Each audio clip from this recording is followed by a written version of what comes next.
kapatid, ako po si Mon Alves, live na nandito ngayon sa Alicia, Isabela, kung saan ramdam na yung malakas na buhos ng ulan at hanging dala nitong bagyong Nika dito sa probinsya ng Isabela.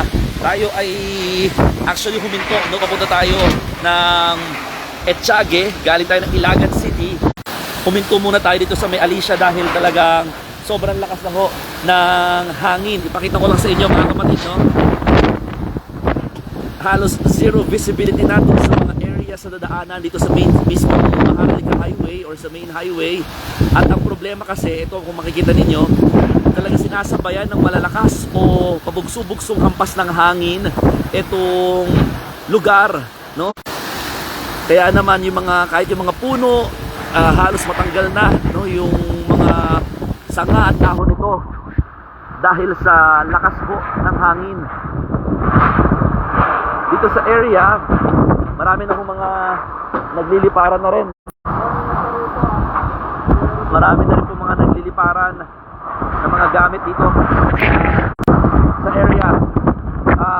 Sobrang halos isang oras na itong nararanasan na malakas sa buhos ng ulan dito sa Isabela. Magmula pa lang doon sa Ilagan City, kaninang pasado alas 7, alas 8 hanggang ang malakas sa ulan. Medyo nakakatakot lang dito kasi baka yung mga yero halos nililipad na, no? Halos